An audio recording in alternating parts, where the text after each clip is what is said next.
Okay, so today we're going to finish up our stoichiometry lecture with limiting reactant and theoretical yield, which sounds like a scary thing, but it really isn't. You're just doing stoichiometry again, and then you're making a decision at the end about something. So we'll take a look at that in a minute. So ordinarily in a reaction, you don't have the perfect amounts of each reactant. One of them has to run out before the other one runs out. Okay, so the one that runs out first is called the limiting reactant, also known as the limiting reagent. Sometimes don't be confused by that if you see that in a book. So it's called the limiting reactant because it limits how much of the product you can get. Okay, let's look at the steps. First, you have to calculate the yield as if the first reactant was limiting. So let's say you have two reactants. You're going to see how much the first one would produce. You're going to see how much the second one would produce. Whichever one produces less is the limiting reactant, and that is also the theoretical yield for the reaction, because the one that produces less tells you how much of the product you're going to get. It's impossible to get more than you can get in theory. Okay, that's kind of confusing, so let's just look at a regular non-chemistry example. If I gave you 8 hamburger buns, okay, and 10 patties, your theoretical yield of hamburgers would be what? Well, if you followed the steps that I just told you about, you would go, okay, with 8 buns, I can make 8 hamburgers. With 10 patties, I can make 10 hamburgers. So which one is less? 8. Okay, so the 8 hamburgers are the theoretical yield. Which one limited how many hamburgers you could make? The buns. So the buns are the limiting reactant. So that's the gist of the whole thing. That is how it works. So you have to do that with chemistry. This much hydrogen, this much oxygen, which one is going to run out first? The one that runs out first is the limiting reactant, and how much it produces is the theoretical yield. In theory, you should be able to make that much. You don't always make that much because there are things that go on. There are side reactions. There's errors that are made.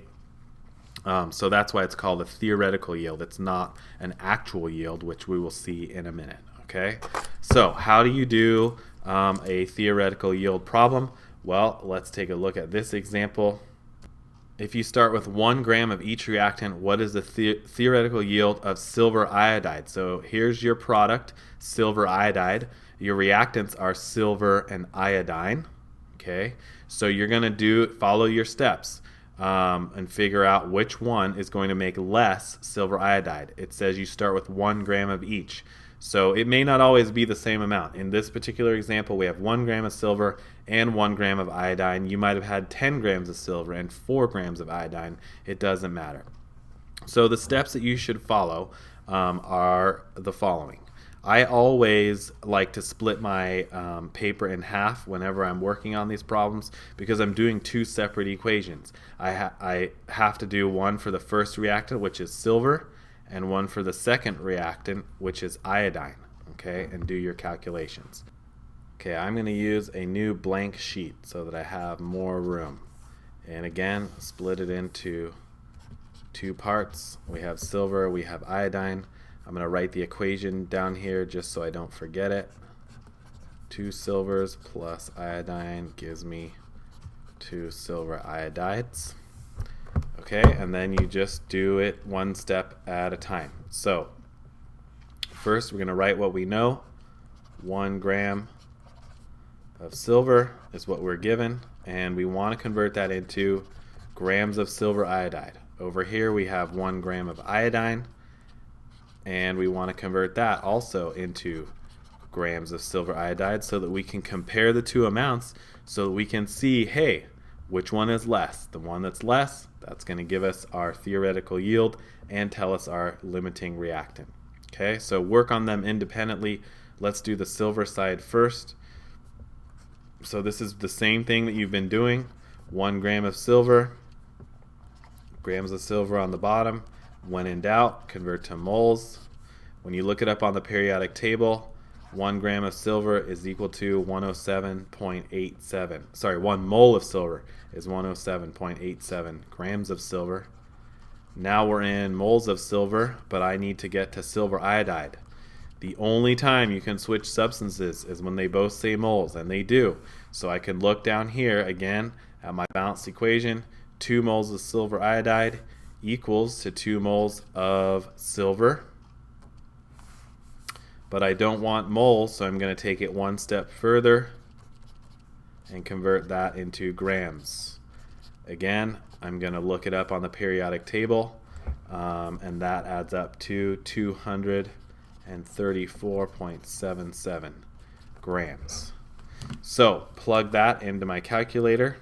234.77 divided by 107.87 gives me 2.18 grams of silver iodide.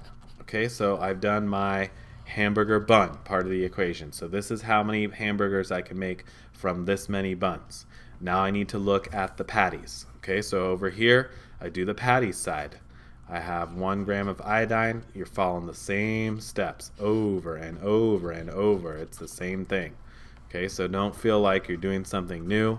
When in doubt, convert to moles. 1 mole of iodine, well, iodine is 126.9 grams, but there's 2 of them, so we actually get 253.8 grams to a mole of iodine gas. Again, now we're in moles of iodine, so I can switch to my moles of AgI. 1 mole of iodine, see down here from the balanced equation, 1 mole of iodine is equal to 2 moles of silver iodide, my molar ratio. Again, I still don't want moles of AgI. I want to be able to compare it to the other one. In grams, I need the mass. So that's the same number from over here. You've already done that work. 1 mole is equal to 234.77 grams of AgI. Okay, we're going to multiply that out.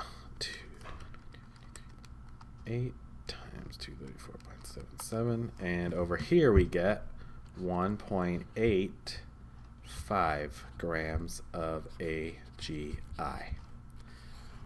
Okay, at this point, you're almost done.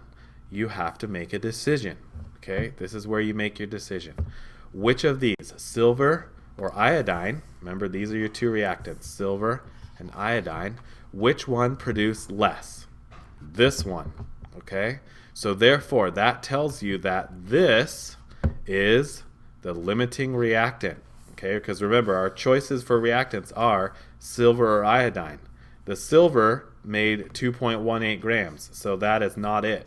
This is your limiting reactant. This is the one that ran out first. Your patties ran out before your hamburgers did.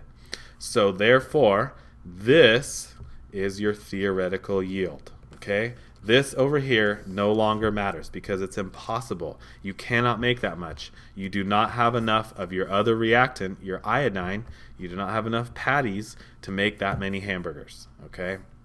So whenever you are done working out the math, then you just have to sit there and think, which one ran out first? Which one made the least?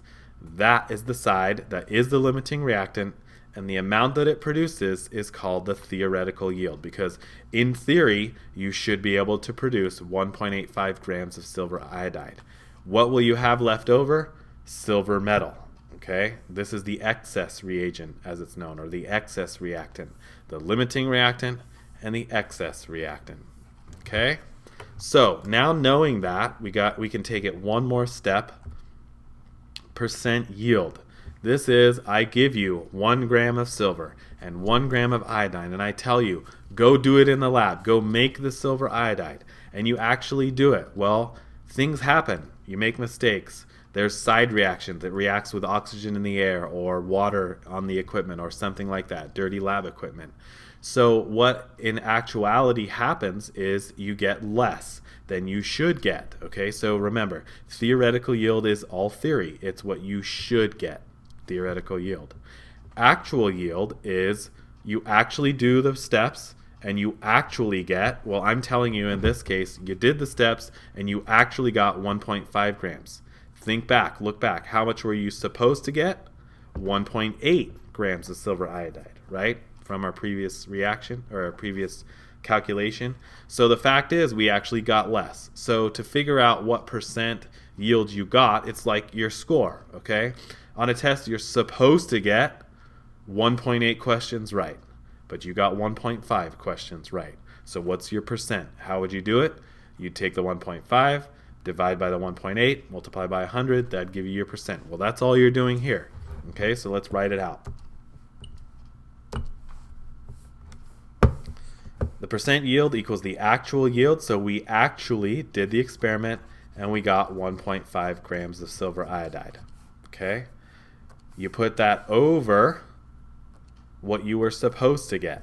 In theory, the theoretical yield, we calculated in our previous slide that was, if you look back here, 1.85 grams of silver iodide. So we're going to put that in as our theoretical yield.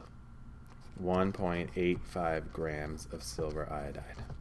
Okay, multiply that by 100, plug it into your calculator,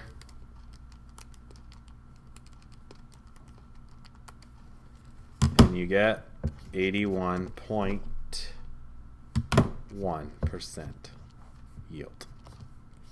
Make sense? Okay, so that's pretty good. If you got 80% in a lab, you're actually doing really well. It would be surprising if you could produce that much. Okay, and we'll see that when we do one of our stoichiometry labs. All right, that's pretty much it. If you have any questions, remember you should come and see me at lunch or in class, and go stoichiometry.